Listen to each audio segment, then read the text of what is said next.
Hi நண்பா நண்பீஸ், இன்னைக்கு நம்ம 2006ல ரிலீஸ் ஆன 200 பவுண்ட்ஸ் பியூட்டிங்கிற ஒரு சூப்பரான கொரியன் ஃபீல் குட் மூவி தான் பார்க்க போறோம். படத்தோட ஒன்லைன் ஸ்டோரி என்னன்னு கேட்டீங்கன்னா, எல்லாரும் கிண்டல் பண்ற ஒரு குண்டான பொண்ணு ஸ்டேஜுக்கு பின்னாடி நின்று வேற ஒருத்திக்கு வாய்ஸ் கொடுக்குற ஒரு சீக்கிரட்டான சிங்கர். அவளோட குரல் வேர்ல்டு கிளாஸ், ஆனா அவளோட உருவத்தை வச்சு அவளை ரொம்பவே அசிங்கப்படுத்துறாங்க. இதை கேட்டு அவளோட மனசு ரொம்பவே உடைஞ்சு போகுது. அப்புறம் அவ எடுக்கிற ஒரு டிசிஷன் அவளோட லைஃபை மொத்தமா மாத்திடுது. அப்படி அவ என்ன டிசிஷன் எடுத்தா, அதுக்கப்புறம் அவளோட கெரியர் என்னதாச்சுன்றத படத்துக்குள்ள போய் தெரிஞ்சுக்கலாம். ஸோ வாங்க வீடியோக்குள்ள போகலாம்.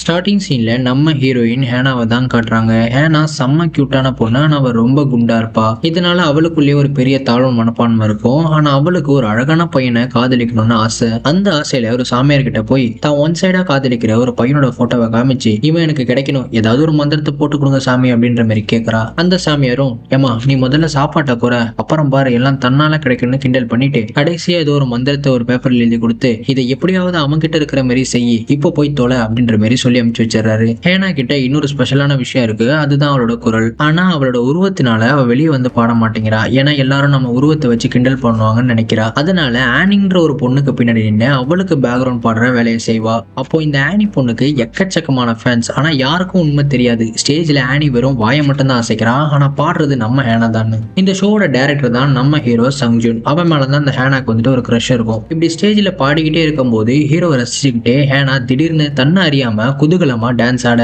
எதிர்பாராத விதமா ஸ்டேஜ் உடைஞ்சு விழுந்துரும். இதனால இந்த ஆனி பாடுறதுல சொதப்பல் ஏற்படுது. அப்ப நம்ம ஹீரோவும் ஃபயர் ஒர்க்ஸ் எல்லாம் யூஸ் பண்ணி எப்படியும் அந்த சிச்சுவேஷனை ஹேண்டில் பண்ணிடுறான். அதே நேரம் நம்ம ஹேனாவும் எழுந்து வந்து பாடி எப்படியும் அந்த கான்செப்டை நல்லபடியா முடிச்சிடறா. இப்ப அந்த ஆனி பொண்ணு அப்படியே திமிரா, வேலையை ஒழுங்கா செய்ய மாட்டியா, உன்னால நான் மாட்டிருப்பேன் அப்படின்ற மாதிரி ஹேனாவை திட்டுறா. நம்ம ஹேனா பாத்தீங்கன்னா வாயெல்லாம் போச்சு, யாருக்கிட்டையும் அதிகமா கோவப்பட மாட்டா. அவனும் அப்படியே செஞ்சு வச்ச சிலையாட்டம் அப்படியே நிக்கிறா. அப்ப நம்ம ஹீரோவும் அங்க வரான். இந்த ஆனி பொண்ணு என்னமோ இவ பாடுன மாரி எப்படி இருந்தது என்னோட பெர்ஃபார்மன்ஸ் கேட்க, ஹீரோவும் அவன் தலையை மட்டும் வருடி விட்டுட்டு நம்ம ஹேனாவை ஹக் பண்ணி பாராட்டுறான். ஏன்னா ஹேனா தானே இந்த கான்செப்டை நல்லபடியா பாடி சூப்பரா முடிச்சிருப்பா. அதனாலதான் இதை பாக்குற அந்த ஆனிக்கு வயிறு எரியுது, செம்மையா கோவம் வருது. ஏன்னா அவளுக்கும் நம்ம ஹீரோ மேல வந்துட்டு ஒரு லவ் இருக்கும். ஆனா நம்ம ஹேனாக்கு வானத்துல பறக்கிற மாதிரி சந்தோஷமா இருக்கு.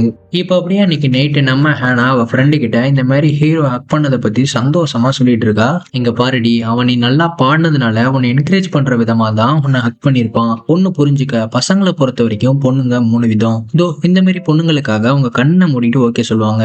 என்னைய எடுத்துக்க, எனக்கு அட்லீஸ்ட் திங்க் பண்ணியாவது சொல்றேன்னு சொல்லுவாங்க. ஆனா ஒன்ன பார்த்த உடனே ஒரு கும்பிட போட்டுட்டு ஓடி போயிடுவாங்கடி அப்படின்ற மாதிரி கிண்டல் பண்றா. நம்ம ஹேனாவும் எனக்கு அவன் கண்டிப்பா கிடைப்பான் அப்படின்ற மாதிரி சொல்ல, ஃப்ரெண்டும் ஏன்டி உனக்கு லவ்னா என்னன்னு தெரியுமா, இது வரைக்கும் யாரையாச்சும் லவ் பண்ணிருக்கியா அப்படின்ற மாதிரி கேட்க, இப்ப அப்படியே ஒரு பிளாஷ்பேக். நம்ம ஹேனாக்கு வந்துட்டு ஒரு பாய் ஃப்ரெண்ட் இருந்திருப்பான். அவன் இந்த மெடிக்கல் ஷாப்ல வந்துட்டு வேலை பார்த்துட்டு இருந்திருக்கான். அவனும் இவகிட்ட இந்த டயட் பில்ஸ் எல்லாமே சேல் பண்ணி நல்ல காசு பாக்குறான். கடைசியா அவளுக்கு ஒரு டேப் அனுப்புறான். அதுல உனக்கும் எனக்கும் செட் ஆகாது, உன்னோட மூஞ்ச கண்ணாடியில பாத்திருக்கியா, நான் போய் உன்னை எப்படி லவ் பண்ணும் அப்படின்னு சொல்லி அவளோட உருவத்தை வச்சு ரொம்பவே கிண்டல் பண்ணிடுறான். இவன் மனசு உடஞ்சு நான் உடனே ஸ்லிம் ஆகணும் அப்படின்னு சொல்லிட்டு கோவத்துல அவன் கொடுத்த அந்த டயட் மெடிசின்ஸை எக்கச்சக்கமா போட்டு ஹாஸ்பிட்டல் இருக்கா. அப்ப கூட பாத்தீங்கன்னா அந்த பொண்ணை தூக்கி வேற ஒரு ஸ்ட்ரக்சர்ல வைக்க முடியல, ஏன்னா அவ்வளவு வெயிட். கடைசி அவளே மயக்கம் தெளிஞ்சு நானே மாறிக்கிறேன் அப்படின்னு சொல்லிட்டு இங்கிட்டு இருந்து அங்கிட்டு போயிடுறா. அப்புறம் அவளும் இனிமே நான் உடம்ப குறைக்கிறேன்னு தேவையில்லாத வேலை எல்லாம் பார்க்க கூடாதுன்னு முடிவு பண்ணிடுறா. இப்ப அப்படி இதெல்லாம் நினைச்சு பார்த்துட்டு அவ ஃப்ரெண்டு கூட சாப்பிட்டு கிளம்புறா. அப்ப போற வழியில வந்துட்டு ஒரு கடையில ஒரு ட்ரெஸ்ஸை பார்த்துட்டு இதெல்லாம் நம்ம போடுவோமா அப்படின்னு சொல்லிட்டு ஒரு ஏக்கத்தோட பார்த்துட்டு இருக்கும்போது அவ ஃப்ரெண்டு வந்துட்டு, வாய்ப்பில்லை ராஜா வா போலாம் அப்படின்னு சொல்லிட்டு ஒரு டேட்டோ கடைக்கு வராங்க. அந்த டேட்டோ போட்டுக்கிட்டா நம்ம ஆசைப்பட்டது எல்லாமே நடக்கும்னு சொல்றாங்க. இவங்களும் அதை கேட்டுக்கிட்டு போட்டுக்கிட்டு பயங்கர வைப் பண்றாங்க. இப்ப அப்படியே அடுத்த நாள் கான்செர்ட் எல்லாம் முடிச்சுட்டு இப்ப அப்படியே ஹேனா வந்துட்டு ஹீரோட கார்ல வர, ஹீரோ வந்துட்டு நம்ம ஹேனாவா போன்னு தள்ளுறான். உன்னோட ஒர்க் சூப்பரா இருந்தது, உன்னோட கான்செர்ட் சூப்பரா இருந்தது அப்படின்னு சொல்லிட்டு அவன் ஒர்க்கை பத்தி மட்டும் தான் அவன் பேசுறான். இருந்தாலும் இதெல்லாம் கேட்ட நம்ம ஹேனாக்கு ரொம்பவே ஹாப்பியா இருக்கு. இவளும் அப்படியே சந்தோஷப்பட்டுக்கிட்டு அவ வச்சிருந்த அந்த சாங் பேப்பர்ல அவ போட்டுட்டு அந்த டேட்டோ வந்துட்டு கிரிக்கிட்டே வரா. இப்ப ஹீரோ வந்துட்டு அவளை ஒரு ஹாஸ்பிட்டல் டிராப் பண்ண வரான். அப்ப என்ன சொல்றான்னா, எனக்கு நாளைக்கு பர்த்டே, ஒரு சின்ன பார்ட்டி வச்சிருக்கேன், மறக்காம நீ கண்டிப்பா வரணும் அப்படின்ற மாதிரி சொல்ல இவளுக்கு குஷி தாங்கல. ஏன்னா ஹீரோ வந்துட்டு நம்மள பர்சனலா இன்வைட் பண்றான் அப்படின்னு சொல்லிட்டு. அவனும் ஆமா இங்க யார பார்க்க வந்த அப்படின்ற மாதிரி கேட்க, ஹேனா வந்துட்டு என்னோட அப்பாவை ட்ரீட்மெண்ட்டுக்காக இங்கதான் சேர்த்திருக்கோம் அப்படின்ற மாதிரி சொல்ல, ஹீரோவும் சரி ஓகே அப்படின்னு சொல்லிட்டு கிளம்பிடுறான். அண்ட் இவங்க அப்பாவுக்கு வந்துட்டு ஒரு மறதி வியாதி இருக்கும். எந்த அளவுக்கு அப்படின்னு பாத்தீங்கன்னா, தான் பொண்ணையும் வந்துட்டு அவர் பொண்டாட்டி நினைப்பாரு. இவ எவ்வளவுதான் நான் தான் உங்க பொண்ணுன்னு சொன்னாலும் அவருக்கு புரிய மாட்டேங்குது. சரி சரின்ட்டு ஹேனா வந்துட்டு அவங்க அப்பா கூட டான்ஸ் ஆடுறது பேசுறதுன்னு சொல்லிட்டு அப்பப்போ போய் கவனிச்சிட்டு வரா. இப்போ அப்படியே வீட்டுல நம்ம ஹீரோக்கு வந்துட்டு ஒரு ட்ரெஸ் ரெடி பண்றா. அப்போ ஒரு சாமியார் வந்துட்டு ஒரு பேப்பர்ல எழுதி ஹேனா கிட்ட கொடுத்துருப்பார்ல,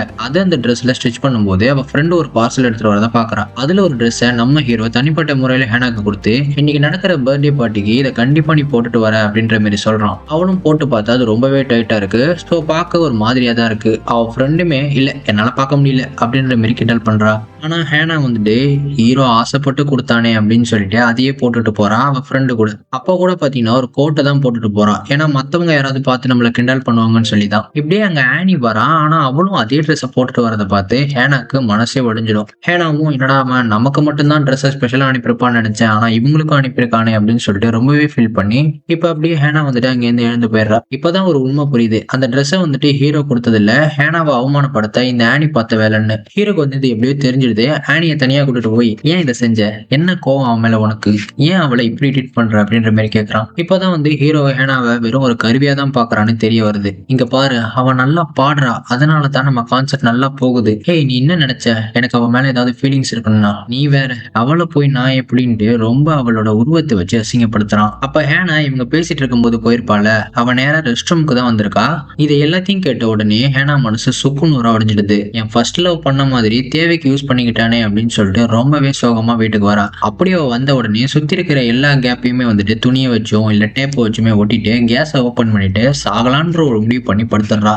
அப்போ அவளுக்கு வந்துட்டு ஒரு ஃபோன் கால் வருது. அவளுக்கும் அப்பதான் ஒரு ஞாபகம் வருது. இவ கஸ்டமர் வந்துட்டு ஒரு பிளாஸ்டிக் சர்ஜரி டாக்டரா இருப்பான். உடனே சூசைட் பிளானை கேன்சல் பண்ணிட்டு உடனே அந்த டாக்டரை போய் பாக்குறா. ஆனா அவர் வந்துட்டு ஒத்துக்கல, நீங்க கிளம்புங்க அப்படின்ற மாதிரி சொல்றான். அப்ப ஹேனா வந்துட்டு நீங்க ஏதோ ஒரு ஆப்ல ஒரு பொண்ணு கூட பேசுறீங்களாமே அப்படின்ற மாதிரி கேட்க, டாக்டரும் உனக்கு எப்படி தெரியும் அப்படின்ற மாதிரி கேட்க, இவ அதை எல்லாத்தையுமே வந்துட்டு ரெக்கார்ட் பண்ணி இதை நான் உங்க ஒய்ஃப் கிட்ட காட்டாம இருக்கணும்னா எனக்கு சர்ஜரி பண்ணுங்கன்னு சொல்றான். அவரும் வேற வழி இல்லாம ஒத்துக்கிறாரு. அப்போ ஹேனாவும் வந்துட்டு ஹேனான்னு ஒருத்தர் இருந்த அடையாளத்தையே அழிக்கணும் அப்படின்னு சொல்லிட்டு அங்க இருக்கிற எல்லாத்தையுமே வந்துட்டு பேக் பண்ணிடுறா. இப்போ அப்படியே ஆபரேஷன் ஸ்டார்ட் ஆகுது. இப்படியே நாட்கள் போகுது.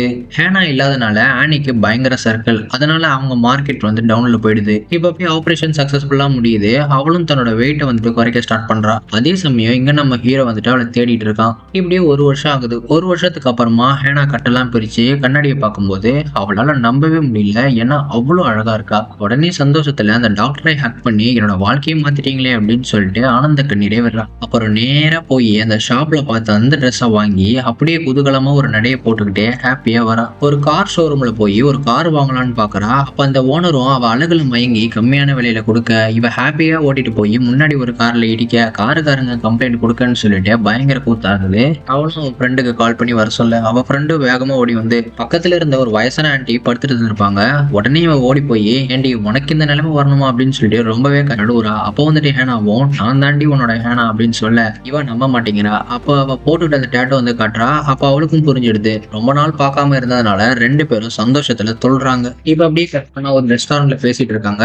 அப்ப இவன் ஏன்டி இப்படி மாறின அப்படின்னு கேட்க, ஹேனா வந்துட்டு வேற என்ன பண்றது, நான் மாறணும்னு நினைச்சா மாறிட்டேன் அப்படின்ற மாதிரி சொல்றான். சரி அதை விட கம்பெனி எப்படி போகுது அப்படின்ற மாதிரி கேட்க, ஃப்ரெண்டு வந்துட்டு எங்க நீ இல்லாம ஒண்ணுமே முடியலடி, இப்போ வரைக்கும் ஆடிஷன் போயிட்டு தான் இருக்கு, ஆனா யாருமே இது வரைக்கும் ஓ லெவலுக்கு வர மாட்டாங்க அப்படின்ற மாதிரி சொல்ல, ஹேனா வந்துட்டு அப்ப நான் வரட்டா அப்படின்ற மாதிரி சொல்றான். எது நீ உன்னை யாராவது கண்டுபிடிச்சிட்டாங்களா, நம்ம மாட்டிப்போண்டி அப்படின்ற மாதிரி சொல்ற, வேற யாரையும் கண்டுபிடிக்க போறா, ஒன்னாலே என்ன கண்டுபிடிக்க முடியல, இனிமே நம்ம தான் தட்டி தூக்குறோம் அப்படின்ற மாதிரி சொல்லிட்டு ஹேனா வந்துட்டு ஜெனின்ற ஒரு புது ஐடென்டிட்டியோட அதே மியூசிக் கம்பெனிக்கு ஆடிஷனுக்கு வரா. அங்க அவ பாடினதை கேட்டு எல்லாருமே ஷாக் ஆகுறாங்க. அப்படியே ஹேனா வாய்ஸ் மாதிரியே இருக்குன்னு சொல்லிட்டு அவங்க டீம் ரொம்பவே ஹாப்பி ஆகி அவளையே ஓகே பண்ணிடுறாங்க.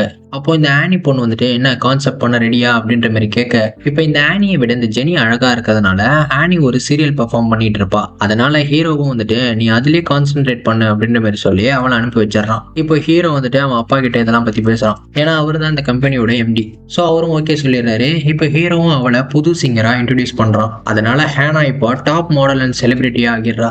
இப்படி ஒரு நாள் ரிஹர்சல் பார்த்துட்டு இருக்காங்க. அப்போ அவ பாடுறதுல ஏதோ மிஸ்டேக் இருக்குன்னு சொல்லி ஹீரோ வந்துட்டு நம்ம ஹேனாவோட வீடியோ போட்டு காமிக்கிறான். பாரு இந்த ஃபீல்ட்ல பாடு அப்படின்ற மாதிரி சொல்ல, நம்ம ஹேனா விளையாட்டுக்கு இவ என்ன இப்படி இருக்கா அப்படின்ற மாதிரி கேட்க, உடனே ஹீரோ வந்துட்டு செம்மையா திட்டுறான். அவளை பத்தி உனக்கு என்ன தெரியும், அவ எனக்கு ரொம்ப ஸ்பெஷல் தெரியுமா, அவ இருக்கும்போது அவ அருமை புரியல, அவ இல்லாதது போதுதான் அவ அருமை புரியுது அப்படின்ற மாதிரி சொல்ல, இதை கேட்டு அவளுக்கு கண்ணெல்லாம் கலங்குது. என்னதான் அவளை பத்தி அன்னைக்கு ஆனி கிட்ட தப்பா சொல்லியிருந்தாலும் இவ்வளவு நாளா அவ இல்லாததுனால அவனுக்கு வந்துட்டு அவன் மேல ஒரு ஃபீலிங் வந்திருக்கும். மறுநாள் அவளுக்கு இன்னும் 1 ஹவர்ல ஒரு கான்செர்ட் இருக்கு. அதுக்கு ரெடி ஆகும் போது அவளுக்கு வந்துட்டு ஒரு ஃபோன் கால் வருது. அதுல இந்த மாதிரி உங்க ஃப்ரெண்ட் ஃப்ரெண்ட் வந்துட்டு சூசைட் அட்டம் பண்ணிட்டாங்க அப்படின்ற மாதிரி சொல்ல அவளும் வேக வேகமா போய் பாக்குறா. அப்ப நம்ம ஹீரோ வந்துட்டு கூட வரான். சோ என்ன நடந்திருக்கும் அப்படின்னு பாத்தீங்கன்னா, அவளோட பாய் ஃப்ரெண்ட் வந்துட்டு அவளோட உருவத்தை வச்சு கிண்டல் பண்ணிருப்பான். அதுல வெக்ஸ் ஆகி டைட் டேப்லெட்ஸ் அதிகமா எடுத்திருப்பா. சேம் நம்ம ஹேனாக்கு நடந்த மாதிரி தான். இதெல்லாம் கேட்டு டென்ஷன் ஆகி ஹேனா நேரா அவ ஃப்ரெண்டோட பாய் ஃப்ரெண்ட் இருக்கிற இடத்துக்கே போய் ஒரு லிஃப்ட்ல அவன் கூடவே ஏறா. இப்போ அப்படியே அவன் வந்துட்டு ஹேனாவை பார்த்து வழியிறான்.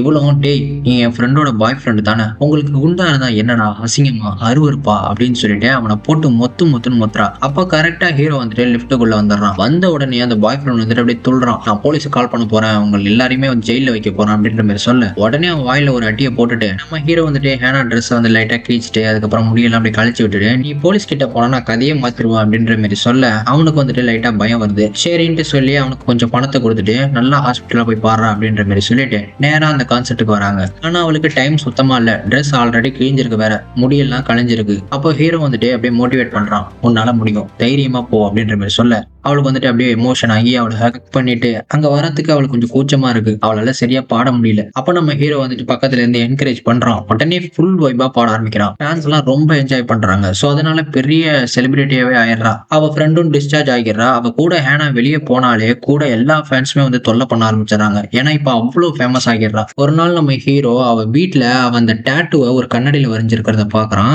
இதை பார்த்த உடனே அவனுக்கு வந்துட்டு ஒரு ஸ்ட்ரைக் ஆகுது. உடனே 1 இயருக்கு முன்னாடி பாடின ஹேனாவோட மியூசிக் நோட்ஸ் எடுத்து பார்த்தா அதுல அதே டேட்டு இருக்கு. அண்ட் அவளை அவன் டிராப் பண்ணும்போது அந்த நோட்ஸை பார்த்திருப்பான். இப்ப அப்படியே ஹேனாவோட பழைய வீடியோவை பாக்குறான். அதுல செய்யற ஆக்ஷன் எல்லாமே இவளும் செய்யற மாதிரி தோணுது. இப்பதான் நம்ம ஹீரோக்கு வந்துட்டு ஒண்ணு கன்ஃபார்ம் ஆகுது, இந்த ஜெனி வேற யாரும் இல்ல, நம்ம ஹேனா தான். ஒரு சிச்சுவேஷன்ல அவளோட அப்பாவே தள்ளி வர நிலைமை வருது. ஹேனாக்கு இது ரொம்பவே கஷ்டமா இருக்கு. ஒரு பக்கம் ஹீரோக்கும் இவதான் ஹேனான்னு உண்மை தெரியும். ஆனா அவன் வந்துட்டு அதை வெளியே காட்டிக்க மாட்டேங்கிறான். அப்ப நம்ம ஹீரோவும் ஹேனா கிட்ட நீ தான் எனக்கு ஹேனான்னு தெரியும் அப்படின்னு சொல்ல இதை கேட்டு அவளுக்கு பயங்கரமான ஷாக்கு. உடனே அழ ஆரம்பிக்கிறா. ஒன்னாலதான் நான் இப்படி மாறினேன். என்னோட இந்த ஃபீலிங்ஸுக்கு நீ முக்கியத்துவமே கொடுக்கல. நீ அன்னைக்கு ஆனி கிட்ட என்னை பத்தி பேசினது எனக்கு இன்னும் வலிக்குது அப்படின்ற மாதிரி சொல்ல இப்ப ஹீரோவால எதுவுமே பேச முடியல. இப்ப அவ மேல அவனுக்கு வந்துட்டு ஒரு லவ் இருக்கும். நான் இப்ப சொன்னா எங்க என் அழக பார்த்து சொல்றியா அப்படின்ற மாதிரி கேட்டுறாளோன்ட்டு சைலண்டா இருக்கான். இப்ப அப்படியே ஒரு பெரிய கான்சர்ட் நடக்குது. ஸ்டேஜில் நிக்கிற ஹேனாக்கு வந்துட்டு ஒரு பெரிய போராட்டம். ஒரு பொய் பிம்பமா வாழலாமா இல்ல உண்மையா சொல்லலாமா அப்படின்னு சொல்லிட்டு அவளுக்கே கொஞ்சம் கன்ஃபியூஸா இருக்கு. இப்படியே பாடிட்டே இருந்த ஹேனா திடீர்னு பாட்டை நிறுத்திட்டு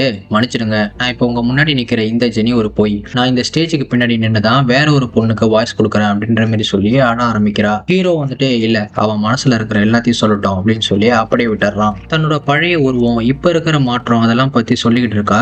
அப்ப நம்ம ஹீரோவும் ஹேனாவோட பழைய வீடியோவை பிளே பண்ணுவான் பாருங்க. அவன் ஃபேன்ஸ் எல்லாமே வந்துட்டு என்கரேஜ் பண்ணுவாங்க. ஒரு பிளாஸ்டிக் பொம்மையா இருக்கிறத விட திறமையான ஹேனா தான் எங்களுக்கு முக்கியம் அப்படின்னு சொல்லிட்டு ஆரவாரம் பண்றாங்க. கடைசியா ஹேனா தன்னோட உண்மையான ஐடென்டிட்டியோட ஒரு பெரிய சிங்கரா மாறுவா. சோ ஹீரோக்கும் ஹேனாக்கும் உள்ள லவ் வந்துட்டு அப்படியே டெவலப் ஆகுது. உருவம் முக்கியம் இல்ல, மனசும் திறமையும் தான் முக்கியம்னு சொல்லிட்டு இந்த படம் அப்படியே முடியுது. சோ இப்படி யாராவது குண்டா இருந்தாங்கன்னா அவங்களை வந்துட்டு கலாய்க்காம மோட்டிவேட் பண்ணுங்க. சோ அவங்கள்ட்ட வந்து ஏதாவது ஒரு திறமை வந்துட்டு ஒழிஞ்சிட்டு இருக்கும். சோ இந்த வீடியோ பிடிச்சிருந்தா மறக்காம லைக் பண்ணிருக்கேன், சப்ஸ்கிரைப் பண்ணிருங்க. So love you all.